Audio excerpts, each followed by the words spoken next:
your boy Crypto Blood. Welcome to another episode of My Two Satoshis. Bumping that. This is for my boy Joel. Bumping that camera on. He always asks to play some Dipset. I got some classic throwback killer cam for you, Joel. What you know about it? Hope you guys doing well this morning. Jump over to cryptoblood.io. Pick you up one of those tees. Just want to get that shameless plug out the way. 16 bucks, 16 and a half bucks, people. Pick them up now. Limited stock. All right. Hope you guys are doing well. It is Friday. Can't believe this week went past pretty fast for me, since I was kind of like taking a break from the holidays up until Tuesday. Now I'm kind of back in the swing of things. We're going to be talking couple things, talking the Fed, spreading FUD again, regarding cryptocurrencies. We'll look at talk about some things kind of outside of crypto, but relates very directly, not even indirectly. I think very directly relates to how cryptos will perform in 2018. So we'll discuss that a little bit. But before we even do that, let's take a look, because I promise you guys, from shout outs and credits to Marcos for putting this together. As I've stated to you guys before, he's doing a 31-day countdown of the top performing. I don't know if they're top performing, but the top 31 cryptos from the Bare Naked Wealth Report for the year. So let's check out. Because it's December 1st, let's check out the first one. And that is Poet. I remember Poet. I didn't invest in this ICO, but I do remember it being talked about in Clif's Bare Naked Report. And thus far, Poet is, 25% is astounding. Like, that's excellent return for not even a whole year. Right, that's this crypto space, man. Take advantage of it while you can. These gains are not normal, people. So this is like what you want to call maybe underperforming ICO or crypto that was mentioned in the Bare Naked Wealth Report. So again, Poet, initial cost was sub 1 penny, 0.006 of a penny. Current price is 0.007 of a penny. So up 25%, people. And this was from the Bare Naked Wealth Report from May 2017. So again, thanks Marcos for this tidbit. And again, I'll be doing one every day for the rest of this month. All right, so let's go ahead and get into this article, which is from Zero Hedge. And the article talks about the subject of the title of the article is "Crypto Carnage Continues as the Fed Warns Digital Currencies Could Pose Serious Financial Stability Issues." That's all. I'm like, what the hell are they talking about? They're just hating, I swear. Like, it makes no sense what they're saying. And for me, maybe some of you know this or kind of recognize this, but for the last past 5 years that I've been in cryptos, man, every year, every few months, talking heads on CNBC, MSNBC, Fox Business News. I don't even watch any of that stuff anymore, but back then I really did. I was like all I watched. So always hating on cryptos, always hating on Bitcoin. And it's I chuckle inside every time now that I see, because they're talking about it like crazy now on mainstream media, Bitcoin and stuff. Now they got so-called experts making analysis and stuff and price projections and telling us what's going to be this and that. So it's funny. But yeah, they're spreading FUD, people. So the article here's an I'm going to read the update first. Bitcoin and Ethereum are holding at the lows of the day, but following ECB comments earlier, the Fed's Vice Chairman of Supervision, Randy Quarles, warns that digital currencies like Bitcoin pose serious financial stability issues as they grow. So the article quotes Quarles saying, today the vast majority of our payments by volume and value are processed by regulated financial institutions. In the U.S. payment system, digital currencies are a niche product that sometimes garners large headlines. While these digital currencies may not pose major concerns at their current levels of use, more serious financial stability issues may result if they achieve widespread usage. So Zero Hedge says his perhaps most ironic is Quarles' description of the drawbacks of cryptocurrencies. And he says here, but from the standpoint of analysis, the currency or asset, which I agree, I think it's an asset, at the center of some of these systems is not backed by other secure assets, has no intrinsic value, is not the liability of regulated banking institution, and in leading cases is not the liability of any institution at all. Indeed, how to treat and define this new asset is complicated. So because Zero Hedge says because it's not backed by other secured assets, analyzing its value is complicated, like the dollar, right? What is wrong with these people? It continues to say here, while there is no immediate catalyst, CoinDesk notes that the ECB vice president,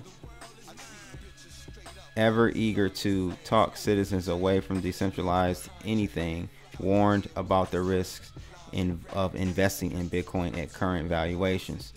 Speaking to CNBC, the vice president said developments in Bitcoin's price make it a speculative asset by definition. Continuing, investors are taking that risk of buying at such high prices. Even so, the vice president told CNBC that ECB is not in a position to regulate the cryptocurrency, saying we don't have responsibility or even instruments that point to particular prices of particular assets. That is certainly not the role of the central banks. The article goes on to say, on the more optimistic side, Cointelegraph reports that Ronnie Moaz has upped his end 2000 year target for Bitcoin to 20,000. I don't agree with that. I don't see Bitcoin at 20K by this end of December. I just don't. Another doubling basically from here, more than a double in a month. Highly doubt it. So that's pretty aggressive in my opinion. Many pickers, investors, and money movers have thrown their hats into the ring trying to hit the sweet spot of this volatile asset when it comes to prediction. So there you have it, people. It's funny that you have an individual, a few individuals within the corrupt system, monetary system, saying that Bitcoin is volatile. It is, and I'll give them that. It's volatile, but more importantly, they're saying that Bitcoin is very dangerous to invest in at these prices. Well, guess what? I swear to you guys, I've heard this all the way up from 75 bucks, from 200 bucks, from 600 bucks, 12. Oh my God, when they hit 1,000, they were just like, this is a bubble, don't invest, woo, woo, woo. So are the prices really high? From relative standpoint, yeah, we've run up pretty high. But all you want to do, if that's the case, if you're first time buyers, like my mom is looking to finally get in. I've got my dad in back in April. Is it April? Yeah, April. So he got in at very good prices, 2,500, somewhere around there. But if you're, you know, if you're a person like my mom, well, you probably just want to scale in. You can't time bottoms or try to do that. You just, or time tops. Just start buying in slowly, dollar cost average in, because you want to be on the wave. You don't want to miss the wave, people. So not financial advice, not professional advice, personal opinion. That's all it is. That's all I'm giving you. So, you know, there is no, if you want to call it like Minsky moment, and I actually have a picture of Minsky and what Minsky moment was. It was coined back at, I think, in the late 1990s. So I don't think we're nowhere near a Minsky moment with Bitcoin. So if that's not the case, you need to continue to, you know, one should continue to buy and just dollar cost average in, you know. So let's take a look. I think I do. Let me see if I have that. So this is a visual of what the Minsky moment looks like. So initially in a business cycle, you know, GDP is above capital or credit inflows. So there's some imbalance there. Basically, the economy is not doing well because investment is below where actual output, not investment, but more so credit. In this perverted monetary system, credit is indicative to a great economy. It's retarded, I know, but we live in a debt-based monetary system. So in this scenario, because credit is below GDP, expansion of credit is below GDP, it's not, the economy is not doing well. So we go from a hedged finance cycle to a speculative finance cycle, where, you know, we're starting to get a boom. This is like early 2000s, you know what I mean? Then we get to the Ponzi finance, which is 2006, 2007, the housing, right? Where, you know, everybody and their mama was buying a home. I had the barbers were copping homes left and right. I'm looking like, what the hell is going? So that's where we, you know, the Ponzi finance cycle, and then that lingers on for a while, and then we hit that Minsky moment where credit can't expand any further, and from there we head downward to meet GDP or near GDP. So, you know, I think I brought that image up because it's ironic that the Feds and all these, you know, ECB, they're talking about how you shouldn't be investing, or they think it's very risky to invest in Bitcoin right now. It's really risky. It's riskier to invest in the bond market or in the stock markets right now. The credit has expanded so much, you know, the probability of you making more money is shrinking, but the downside is pretty big. So I would love to know from you guys who are kind of like finance